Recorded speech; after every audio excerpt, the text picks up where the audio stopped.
ruin has come to our family. You remember our venerable house? Opulent and imperial, gazing proudly from its stoic perch above the moor. I lived all my years in that ancient, rumor-shadowed manor, fattened by decadence and luxury. And yet I began to tire of conventional extravagance.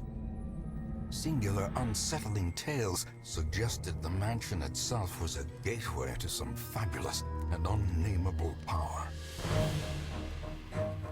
With relic and ritual, I bent every effort towards the excavation and recovery of those long-buried secrets, exhausting what remained of our family fortune on swarthy workmen and sturdy shovels. At last, in the salt-soaked crags beneath the lowest foundations, we unearthed that damnable portal of antediluvian evil.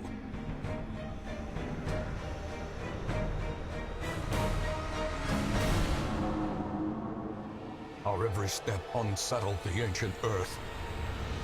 But we were in a realm of death and madness.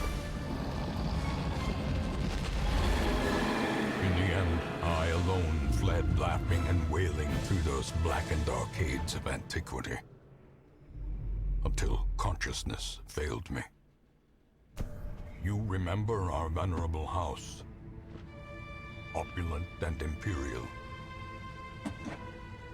It is a festering abomination. I beg you, return home, claim your birthright, and deliver our family from the ravenous, clutching shadows of the darkest dungeon.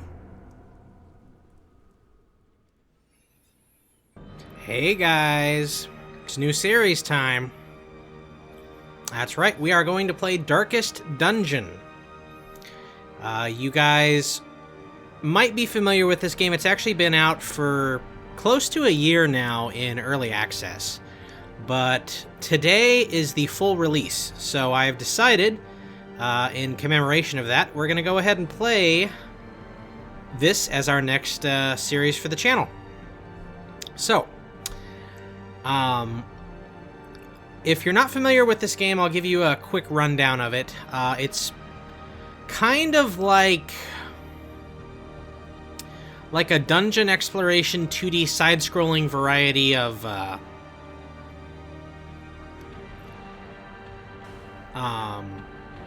just like an RPG, basically. You control a party. There is an aspect of it which kind of reminds me of XCOM, which is actually gonna fall to you guys. But I'll get into that later. Why don't we just go ahead and get into the game here? You'll notice I've already got one campaign set up, which I've been playing for quite a while. I haven't actually touched that in a good while, but I might go back to that just off camera to play myself. But that's just my personal game. So for our for the Let's Play here, we're gonna go ahead and start a new game. So let's go ahead and get at that. Darkest, dankest dungeon. YT. There we go. Enter? Yes. Okay. Let's get into it.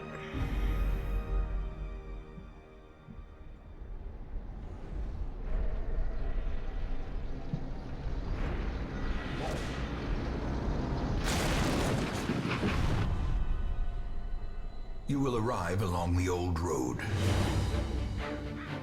It winds with a troubling, serpent-like suggestion through the corrupted countryside, leading only, I fear, to ever more tenebrous places. There is a sickness in the ancient, pitted cobbles of the old road, and on its writhing path, you will face viciousness, violence, and perhaps other damnably transcendent terrors.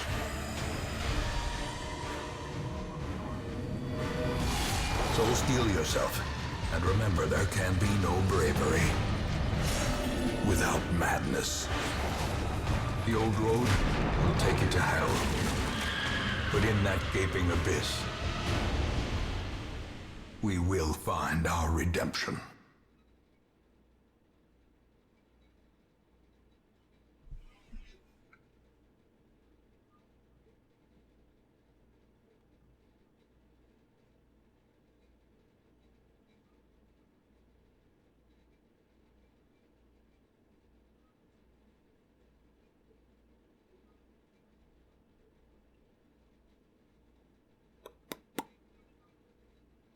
Okay. So this is the game. Right now I have 2 characters. And we have a tutorial window to pop up here, so let's go ahead and read that.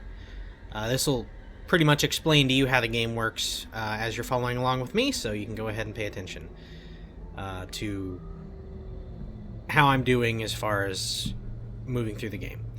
Alright, map navigation. You are currently in a room. To move forth, click on another room on the map display. This will take you to the connecting hallway. Okay. So we got my guys here. They can back up. They can move forward. We have one in full armor with a large sword, and we have one in like a coat and probably leathers or something with a pistol and a what looks to be a dagger or a short sword. We also have a crashed wagon, which we cannot interact with. So we'll go ahead and move to this room. Brigands have run up these lanes. Keep to the side path. The hamlet is just ahead. Hallway movement. While in a hallway, press D to move forward, A to move back. If you prefer the mouse, you can click ahead or behind the party to move them. Not really prefer. Okay, what just happened is one of the game's main mechanics. Dispatch this thug in brutal fashion, that all may hear of your arrival. Okay. Kill the enemy. Combat is turn-based. On your hero's turn, click a skill icon and then click on a highlighted target. If you can't select a particular skill, it's because that hero needs to be standing in a different spot or there are no valid targets.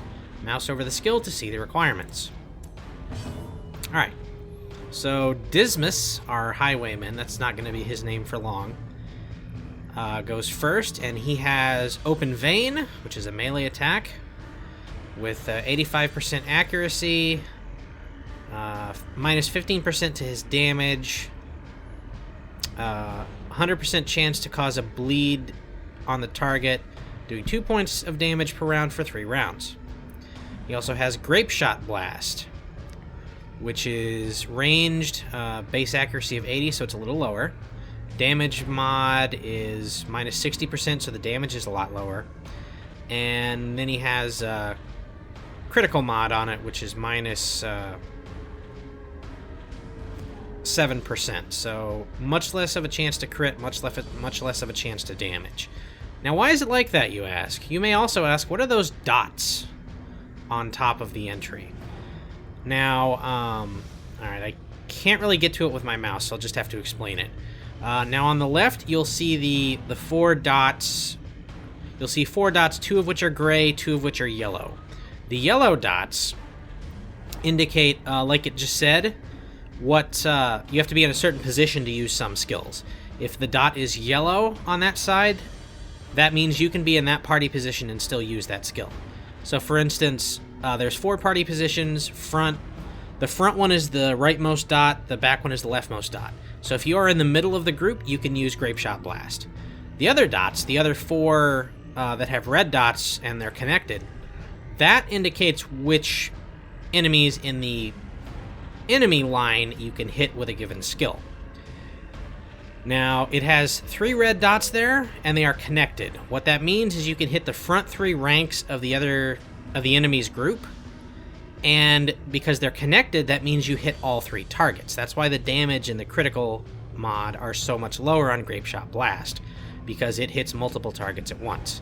We are only facing 1 target right now, so all we really need to do is use Open Vein here. And we click on this guy. He is now bleeding. That is new. I don't remember that. Apparently it tells you what their resistances and stuff are. That's cool. Alright, now we have our Crusader, who has Smite, which does additional damage versus Unholy, which is a type of monster. We have Zealous Accusation, which is another multiple target attack. It's kind of like a cleave, basically. We have Stunning Blow, which is guaranteed to stun, but it does a lot less damage. Then we have Bulwark of Faith, which increases our torch. Now, the game will explain that in a little bit, but basically what that does is you have an active light source. You notice this up here, and how the line that seems like it slowly goes down. The torch ability, whenever you use that, causes that to go back up. And it also gives him additional protection. We don't really need that here. Let's just go with a straight up attack. And he's done. Give them no quarter. And we get 50 gold. We'll keep on moving. Alright.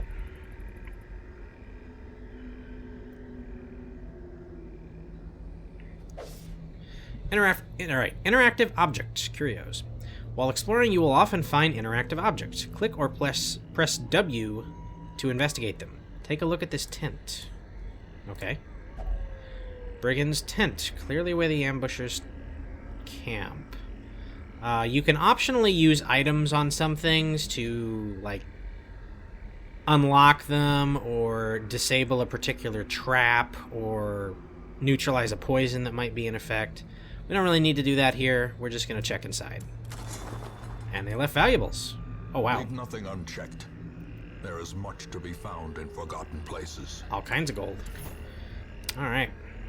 So yeah, torch is getting a little lower. And we'll go ahead and go through this door. There's a chest. An ambush. Send these vermin a message. The rightful owner has returned, and their kind is no longer welcome. Alright, so there's a chest and a couple of monsters. A big brigand dude with a lot of health, and a fusilier. This sounds like a good opportunity to use Grape Shot Blast, so we're going to do that. Some decent damage. And we get Blanket Fire on us. Okay. Can I cleave both of them? No. I really want to take out that guy in the back, but I can't reach him. So I guess we're just going to have Reynald here pound on this dude. Point blank shot. Ow. Oh, that's not good. Okay. So what just happened is he used a skill that allows him to push my front ranks back, because the enemies will shuffle your ranks sometimes. It sucks. Because it really messes with what you're doing, but you can get around it. You do have to waste a turn to fix it, though, which is kind of a pain. But we'll keep pounding on this guy. He's going to punish me. Okay, now you've seen that before. That is your stress meter going up anytime you see that. The higher your stress goes, I don't believe it causes any in-game effects until it maxes out. But we don't want it to max out. That's bad. So we're going to try to avoid that if we can. Shouldn't be too hard in this tutorial section here, but bad stuff can happen if that gets too high. We're going to keep pounding on this guy. Looks like we almost got him. How much has he got left? 4. Grape Shot should kill him. Oh, nice. Champion falls. We got a shovel. You can use that in that interaction menu when you click on an object in the open world. Alright, we completed a quest. Completing a quest. After you've completed the requirements of a quest, you have the option to return to town at any time. Just click the crest. You don't need to return to the starting room of the dungeon to exit. Okay. Continue adventuring, because I want that chest. I don't know if you actually have to switch ranks or not for this, but I'm going to. Click on it. Something doesn't look quite right with this one. Well, we're going to do it anyway. It's trapped. Blight. And there's nothing in it. That sucks. So... Alright, that's pretty much it. We're done. So I guess we will complete quest.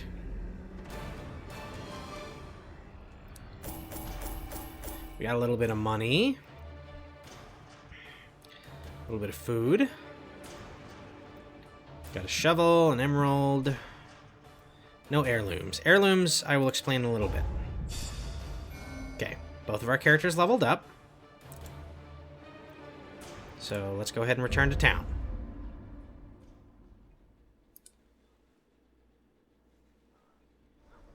Welcome home, such as it is. This squalid hamlet, these corrupted lands, they are yours now, and you are bound to them. Okay, we got a lot of quests.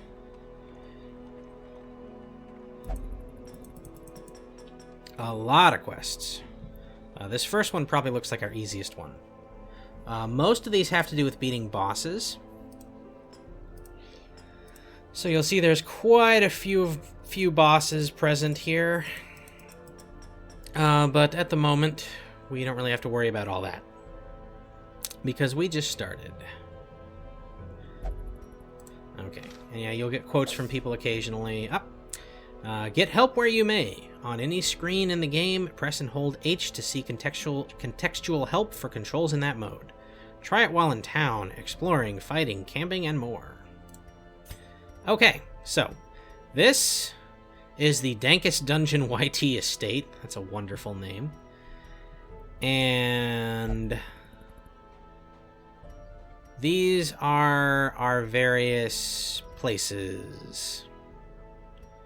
So we'll just go through them one by one. So we have the Stagecoach, where we can recruit new heroes. Women and men, soldiers and outlaws, fools and corpses. All will find their way to us now that the road is clear. Alright, so the Stagecoach is your hero lifeblood. You'll need to recruit these two heroes to fill out a party of 4. Drag and drop them into your roster. While you're here, spend some of your starting resources on upgrading the Stagecoach network. This will increase the number of heroes available here in the future. To upgrade, click the plus symbol on the left and then click the upgrade. Okay. So I'm familiar with most of the classes. They have only added 2 that I know of since the last time I played the game, which is Eye Patch Dude here and the woman with the headband who kind of looks like the iconic paladin from the Pathfinder RPG. Maybe she is a paladin. I don't know. We'll find out. But what we will probably end up with is, that's about what I figured, we will have Ferrers, the Seeker Plague Doctor, and Pistrus, the Seeker Vestal. Again, these names are not going to be permanent. A sister of battle, pious and unrelenting. But we got a Sister of Battle, pious and unrelenting, and we recruited the other guy too fast to hear what they say about him. So, all right. So, Hero Barracks is how many heroes we can have at a time. Right now we can have 9, and we have no reason to worry about upgrading that. Stagecoach Network increases, like it said, the number of heroes available to recruit. Right now we only have 2, so why don't we upgrade it once, and then we can have 3 next time. And that's pretty much what the Stagecoach is. This is where you recruit your new players. This is kind of like your XCOM soldier barracks, where you go to recruit your new soldiers. So that's what this is. We can't go to the tavern yet. And we can't go to the sanitarium yet, so I won't worry about explaining those for the time being. They have to do with the stress resource that we haven't really dealt with as of yet. The Abbey also has to do with the stress resource, so we can't really go there yet either. The graveyard is sort of like the memorial wall from XCOM. You go there, you can see who's died. Most will end up here, covered in the poisoned earth, awaiting merciful oblivion. Fortunately, there's nobody in there yet. I assure you that will change pretty quick. This game is really lethal at low levels, at least that's how I remember it being. It is brutal to start. We also have the Ancestors' Memoirs. I am not exactly sure what this does. In time, you will know the tragic extent of my failings. Okay, this tracks all of your quests, and it tracks your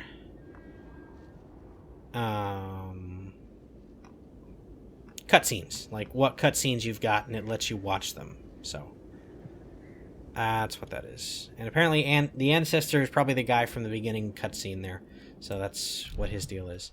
Nomad Wagon is not unlocked yet. You can buy trinkets here, which are part of your group's equipment. The guild... I don't remember what the guild does. I think that's where you go to upgrade your skills. Send me out again. You haven't been out yet, dude. Relax. Alright, blacksmith. That's where you go to upgrade your equipment. Of course, I can't get in there either, because I don't really have access to much of anything yet. The other thing over here is the survivalist. He upgrades... You have two kinds of skills. You have the skills you can use in combat, and then you have skills you can use while camping. Which is another aspect that we will probably run into a little ways into the game, because you don't run into it right away. But the survivalist is where you go to train your camping skills. The guild is where you go to train your combat skills, I believe. I can't exactly remember, but that's what I think it is. So, glossary. Okay, that's just all of the various terms. Prepared for what lies below. Yeah, we'll see about that Dismas. Alright, so, I'm gonna go out on one more journey here. Just to get a little bit longer of a video in the can for us. For our first one. So we're gonna go to Embark. A mecca of madness and morbidity. Your work begins. Okay. So we have access to the darkest dungeon, which is not good, because if we went there we would die. That's what the level 6 thing means. So pretty much we only have access to the ruins right now. Where we can go test ourselves in the mad realm of your fallen ancestor. Take note of how the creatures have taken over, but don't delve too far. This is a short adventure, which means it does not involve camping, and it is meant for apprentice level adventurers, which is level 1. The goal is to explore 90% of the rooms. We get 3,000 gold, 4 crests, which are these down here. It's one of our resources for upgrading the various buildings in the hamlet. And then we get a protection stone. Pretty much every trinket, this is a trinket, that's what that is. Pretty much every trinket has a positive and a negative to it. So you kind of have to weigh the good and the bad as far as whether and how you want to use stuff. Alright, I don't remember what's front and what's back. I think it goes like this. So I think what's going to be ideal here is if we put these two up front like that. And we want to put Pistris third, and we want to put Ferrer's. We want to put Ferrer's fourth. I don't know why it says Red Hook, but I forgot we can actually do this. We can check what skills they have, and we can also check their quirks. Quirks are things that you get as you level up. I believe you can also pick them up from getting your stress too high and you get really bad ones, or very rarely you get good ones. Because basically when your stress maxes out, you are tested. Most people fail, but if you succeed, you get this really awesome trait. But that doesn't happen very often. Anyway, quirks that we have are Cove Explorer, which gives her a plus 20% scouting chance in Cove. I believe scouting allows you to know what is up ahead of you in the next room. That can be very helpful as the game goes along. And you can kind of learn, like, especially when you have multiple paths, you can learn what to avoid. Quick Draw, which means plus 4 speed on first round. That means she's going to act quicker in the first round. She also has Fear of Eldritch, which gives her more stress damage, which means she takes stress more quickly when she's fighting an Eldritch variety of creature, and she has lower accuracy. As far as her skills, she has Dazzling Light, which is her basic attack. It doesn't do very much damage, but it will stun and it will increase the torch. Called it the torch. That was good. She has a range skill she can use in the front 2 slots, which is kind of useless to us because her primary skills have to be used from the back. She has Divine Grace, and that's why the Vestals are so important, is because they heal. So she can heal 3 to 5 with that, and she has a party heal she can use for 1 to 2. Camping skill, she has Encourage, which reduces stress by 15. Bless, which increases accuracy and dodge. This is stuff that you can use while you're camping to make your party better or reduce the effects of the dungeon on them. But we'll probably just get into that later, so we're not really going to worry about that right now. Now, Ferrer's has Clutch Hitter, which gives him plus 3% crit if his health is below 50, and he has 2 negatives, which is not great. Plus 20% stress damage if torch is above 75, that isn't great. And plus 20% stress damage versus Unholy. So he has a fear of the light, which is weird. As far as his skills, he has Noxious Blast, which looks like it primarily does blight damage. That's most of what Plague Doctors do, is they do damage over time, and occasional debuffs. Has a Plague Grenade, which hits the 2 in the back for big damage. He has Incision, which is a melee attack he has that does bleed damage. And then he has Disoriented Blast, which stuns targets and shuffles them. Enemy party clear all corpses. Okay, I don't know what that means, because they did not have any sort of corpse mechanic when I last played. Now, we haven't checked Dismas or anything, so let's check them. Okay, Dismas or Reynold. Alright, Dismas has 15% stun resist, and he has plus 2 speed. And he is not allowed to gamble while in town, so he cannot use the gamble option to reduce his stress when that comes up. But we aren't even worrying about that yet, so. Warrior of Light, 10% damage if torch above 75. That makes Ferrers and Reynold not exactly the most compatible guys in the world, because that's awesome. Will only pray for stress relief. That's bad. You don't really like it when they can only do one thing. Prone to stealing items. That's not great either. They also have like their resistances over here. And they can get diseases, which are kind of like negative quirks that don't show up on your quirks. They show up down here. And you have to, I believe, go to the sanitarium to get those taken care of. But I don't remember exactly. Okay. So, yeah, he's got some interesting stuff here.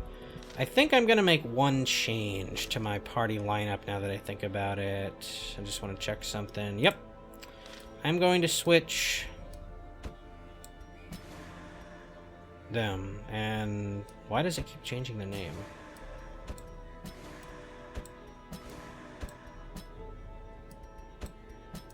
I'm confused. Why did it change the name? Alright, I guess we are the usual suspects. So, I don't really think there's anything else we need to do, so let's go to the provision stage.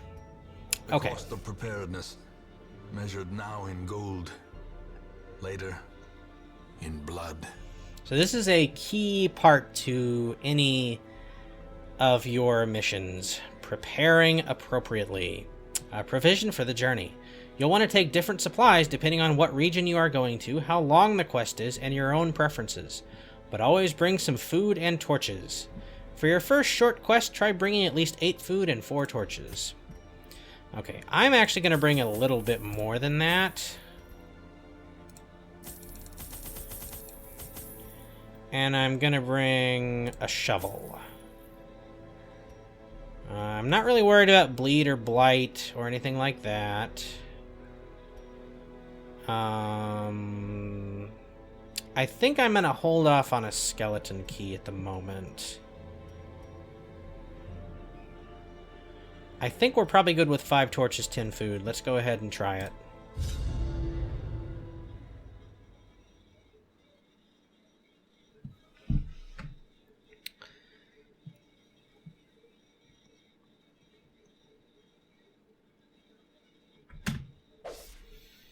The Hero Panel.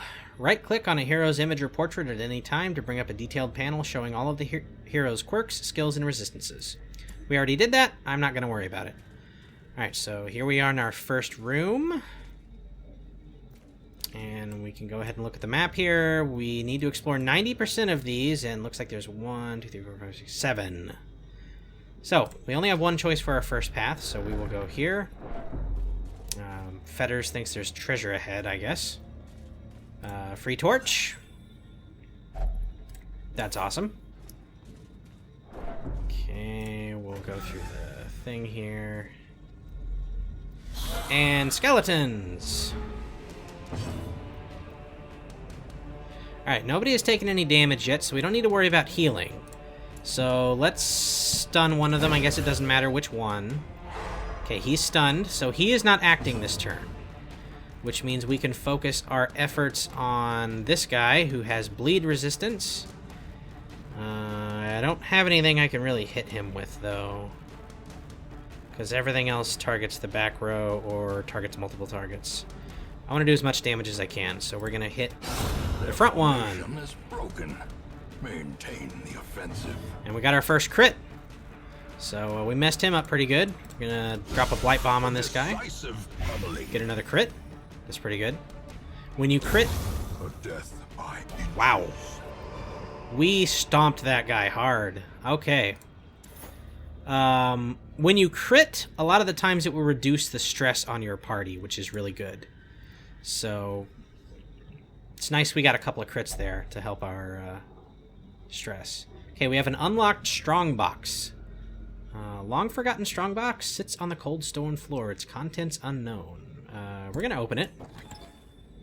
And we're going to get some awesome treasure, including an extra shovel. That's going to be big. Alright. And we got some scouting going on. Okay, there's a fight. Okay, room battle with curio, room battle with treasure. Curio, battle, obstacle. I think I know what the obstacle is. Yes, okay, so this right here. Even the cold stone seems bent on preventing passage. We want to use the shovel on, because if you have to dig through that by hand, it increases your stress big time, and that is real bad. So, fortunately, we don't have to worry about it, but we do have to worry about this. However, we surprised them. So, we're going to stun this chick, because these... oh, shit. That's not a good miss. Anyway, these cultist acolytes are a real pain in the ass because they like to hit you with attacks that increase your stress. Stress increase is bad. She is really lucking out on these stun resists here, and it's kind of getting annoying. But what are we going to do? Let's do a pistol shot on her, because we want to take her out as quickly as possible. And I think we're also going to just straight up hit her. She just barely survived. That's a good dodge. Stressful incantation, that is the thing I don't like. Okay. The torch. The light is fading. The current torch level greatly affects many mechanics in the game. The darker it gets, the harder things get, but better the rewards. Right-click on a torch from inventory to boost the light back up. Bump in the night. Alright, so Fetters has... is it Fetters? I don't know what your damn name is. I'm going to call you Fetters for now. So Fetters has increased stress. That's bad. Fortunately, we can just kind of grape shot blast, and that'll kill the acolyte. Okay. When most monsters die, they leave corpses. Corpses act as temporary obstacles and will eventually go away on their own. You can attack corpses to destroy them faster, but often a better approach is to use range skills, push-pull skills, and even corpse-clearing skills that some heroes possess. Monsters killed with bleed, blight, or crits leave no corpses at all. Okay, that's new. Well, I think we're gonna do a... I wonder... yeah, it's apparently not resistant to blight, so let's use blight on it. And... let's go ahead and stun this guy. He's a little more dangerous. He resisted. Great. Alright, let's do a cleave. As the fiend falls, a faint hope blossoms. There's another corpse.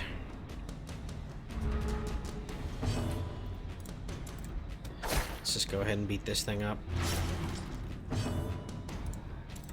Go ahead and stun him if we can. Hey, we finally got a stun to work. What do you know? Let's just go ahead and finish off the corpse. And finish him off. Surges as the enemy crumbles. Alright. So I don't know how I feel about this new corpse thing. That seems like that's going to be kind of annoying. We'll go ahead and put the light back up. Alright. Now we have an empty room, and we have two choices on where to go. We can either go to a curio or go to treasure. I think I want to go to the treasure. So we will walk this way and not delay. Okay, we got pack with loot. It's got a skeleton key and a couple of busts. That's good. And let's go ahead and put up the fire one more time before we go in here. Alright. We got an acolyte and a brawler. Let's try and stun the acolyte. It worked.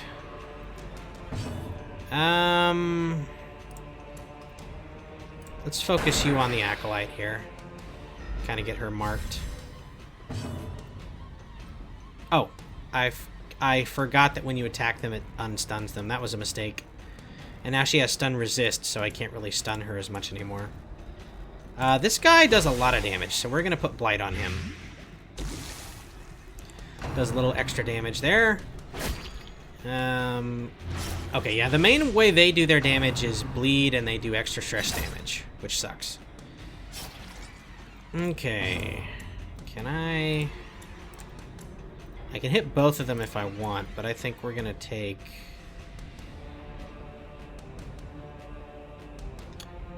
this guy out. And then Blight will kill him next turn. Let's focus on her. Alright, she's down. Let's throw a poison bomb at this guy, get some Blight on him. Okay, Blight just killed that guy. This is how a life is taken. Stun him. Whoa. He's resisting a lot of my attacks here. Okay, that kind of hurts. I think it might be time to heal him. We're gonna kill the corpse. We're gonna blight this guy again. Now he's taking double blight damage, which is nice. Probably no bleed, yeah. He's a skeleton, they don't bleed. Slow death. But the blight killed him. Unforgiving. Alright. Heirloom chest. Used to unlock strong boxes and doors, so I can't really use it here. Let's open the chest. It's trapped, but he resisted it. Okay, so we can go to this room, and I think that's what we're gonna do. Take a little bleed damage. Fire level goes down. There's a trap. Ambushed by foul invention. Alright, that sucks. Hopefully there's no monsters in this room, but given my luck, I'm sure there will be some. Nope, we're lucky. Alright, we can see a trap in this room. Now, traps. You can actually deal with traps if you have a highwayman to disarm them. I believe Plague Doctors also have a pretty good chance. Apparently not. Plague Doctors are just as crappy at it as everybody else. Okay. But I believe you have to put the highwayman at the front of the party in order to do that. We're going to go check out this room because I want to see what's over here. We're going to use another torch. Let's switch you up to the front. Alright, disarming traps. Scouted traps will be visible on the ground as you approach them. Select a hero and then click on the trap to attempt to disarm it. Some heroes are better than others at disarming. Alright. That almost got me killed, but we're okay. Now we're going to go to this next room battle here. And what the hell, I'm going to use another torch. Okay, we got some skeletons that we surprised. That's why I like having the the light value a lot higher because you get a lot of surprise. And that can really help you out in situations like this. This guy hurts, so I'm going to have him get marked with the pistol shot. I can't really hit both of them, so... Or I can't really hit multiple targets with that, so... Let's just go ahead and blight this skeleton. Don't really have anything we can do there. So let's go ahead and cleave, get some damage on them. Yep, that hurts. Good dodge. Great is Okay. the weapon that cuts on its own. That's good. Get some blight on him. Another pistol shot. Okay, his next turn he should die. Go ahead and heal our Crusader. Yep. Don't have to worry about him anymore. And we did a big shot on the skeleton to finish it off. Foolish horrors. Brought low and driven into the mud. Okay. An ornate fountain of holy purport. I feel like that was a good idea. Because I'm not going to use that holy water anyway, so... I might as well make sure I don't get cursed or something. Because I feel like that's what that would have done. Alright, hunger. The exertions of adventuring have produced a growing hunger amongst the party. Alright. So we can have everybody eat to get some health back. You can also use food to heal as you're moving around. Which can be a good way to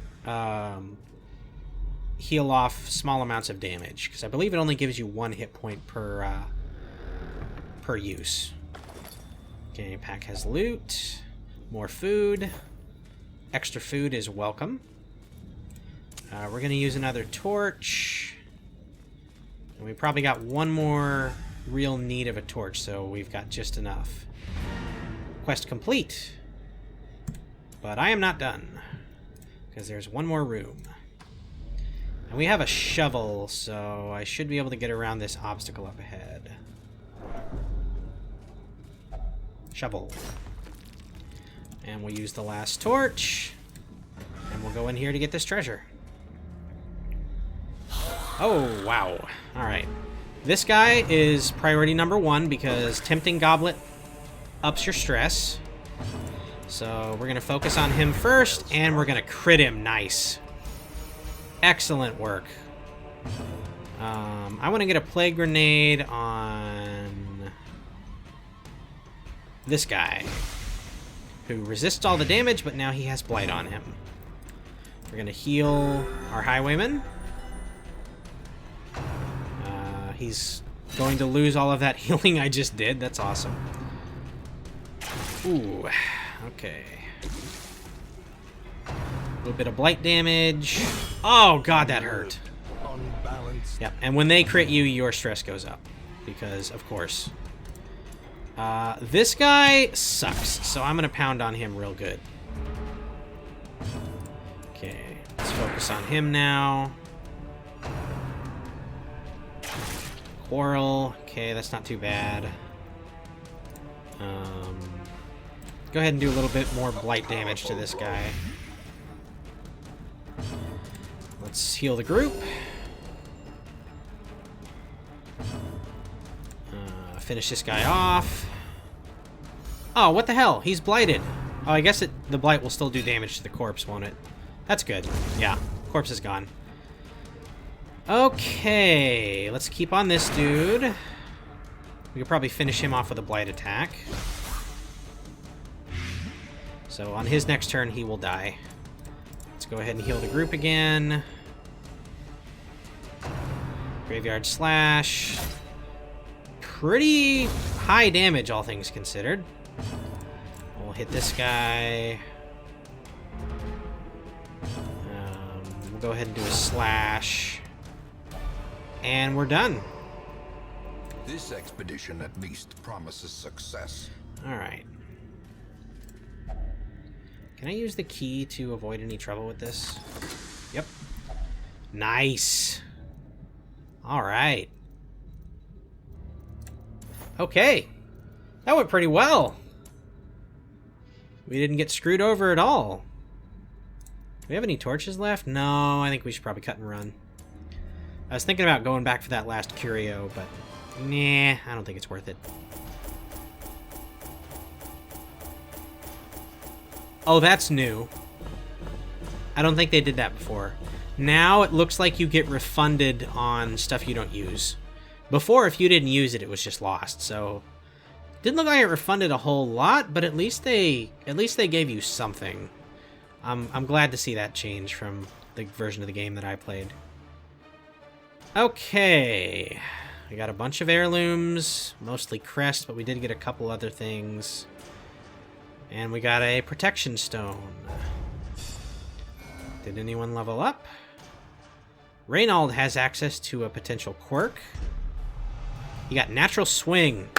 Nice. That's a good one. Alright.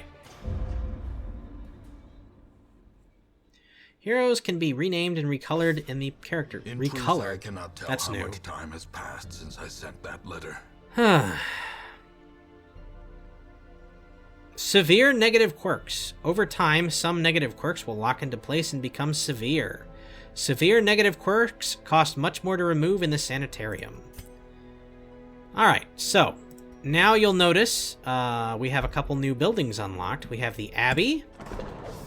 The cobwebs have been dusted, the pews set straight. The Abbey calls to the faithful. Stress relief. Heroes relieve stress by taking part in activities at the tavern and Abbey. Each activity has different side effects. Experiment to find the best activity for each hero, depending on their quirks.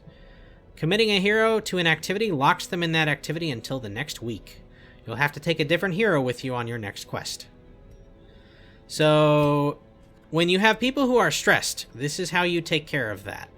You put them in these various stress relief options, and that will allow them to work off some of their stress through various means, like meditation.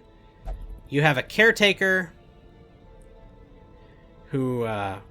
the caretaker is the guy who kind of keeps track of everything for you, I guess. Apparently, I think he might be the narrator, but one thing that will happen is he will randomly take spots in the stress relief things, because he's just as crazy as all of you. More so, in fact. He's a little too far gone for these to actually help, I think, as you can probably tell by the, oh, light, burn my soul! He's a little crazy. But yeah, he will randomly take up spots, which is bad when you have somebody like Reynald who can only get stress relief through prayer. Well, the only place he can pray is right here. The caretaker's taking it. That's why they have these extra slots here, which you have to unlock. That kind of gets you around the caretaker's bullshit, but right now we can't really do anything about that. We do have all of the upgrades. But yeah, here in the Abbey you have the Cloister, which allows you to meditate. You have the Transept, which allows you to pray, and you have the Penance Hall, which allows you to get flagellated.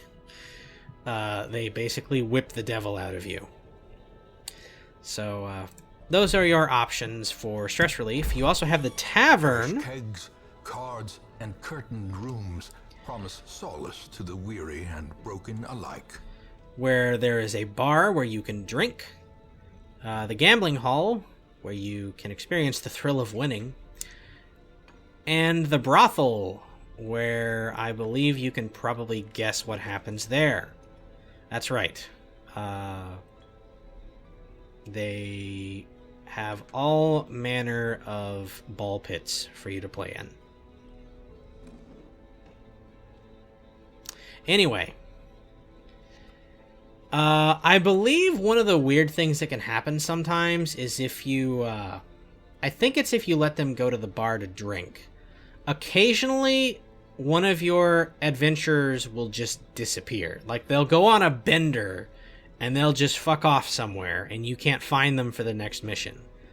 I know it said when you put people in stress relief, you lose them for a week. Well, sometimes you can lose them for 2 weeks if that happens. It's very rare, and the first time it happened, I actually thought it was a bug. And I was really confused, and I think I actually ended up deleting that character, which really sucked because he was one of my... He wasn't one of my best, but he was one of the... He was like a mid-range guy. So it kind of sucked losing him, but I didn't know what was going on. I was just like, what? Is he bugged? I can't use him. He's bugged. I guess I gotta delete him, and then I deleted him, and that sucked. Alright, so that's the tavern and the abbey. We can't even get into the sanitarium, the guild, the blacksmith, the nomad wagon, or the survivalist yet. We can, however, go recruit some new heroes. And I want to recruit the new guy, Parthenai. The abyss. One must know it. We can't really upgrade anything else right now, I don't think. I would like to upgrade the transept if I can. A little hope, however desperate, is never without worth. Crap. I can't get the extra slot yet. How far do I have to upgrade it to get the extra slot? I guess that's probably the 3rd upgrade. I could do this and find out. Yeah, okay. Well, crap. That sucks. Alright, so I think that's probably good for our introductory video to Darkest Dungeon here. I know a fair bit about this game, so if you have any questions, I will be glad to go ahead and answer them. You might hear my cat scratching against the door. I guess that's more as much a sign as anything that I probably need to stop, because she's just going to keep doing that until I let her in. Alright, so yeah, this game is available on Steam. I believe it's about $20. It is a full release. It is not early access anymore, so if you don't like early access games, then you have no reason not to play this anymore. Let's see, anything else? Ah, yes. There is one matter of importance that I should probably get to before I wrap up the video here. So you can change the names of your characters. Well, what I'm gonna do here is allow you guys... Oh, apparently he's a kleptomaniac for life now. I'm going to allow you guys to... Oh my god, cat. Hang on a second.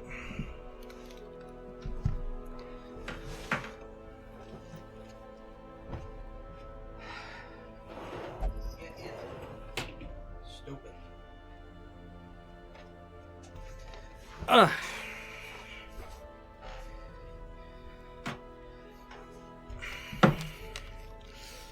Damn cat. Anyway, sorry about that. I'm going to let you guys decide what our characters are going to be named. So, this is the way we're going to do this. I'm going to go ahead and keep an eye on the comments section for this video.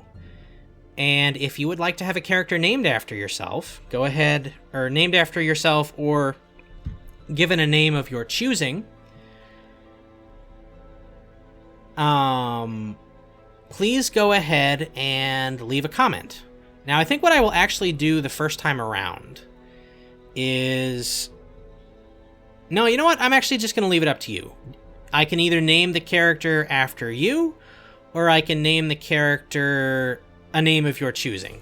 Nothing really ridiculous or racist or anything like that, because I don't want to be responsible for that. But any other names, you know, if you just have like any kind of name suggestion that you'd be interested in giving me, I will go ahead and take it. I think the way that I will handle it is I will try to get one from everyone who wants to comment first. So like if somebody gives me a bunch at once, I will probably take one from them. And then if there's other people, I will take theirs and then kind of cycle back. So that's the way we'll kind of do this, since, you know I don't have the most viewers necessarily, so we may not have enough names, but I figured this would be a cool thing to do, is let you guys name the characters and kind of attach yourselves to their fates in the same way that we kind of did with the XCOM series when I first played that. So please go ahead, leave comments for names you'd like to see me give the characters. I will give preferential treatment based on like a first come first served basis if you want your name to be attributed to a specific character. And just so you know, so far we have a Crusader, a Highwayman, a Vestal, a Plague Doctor, and an Occultist.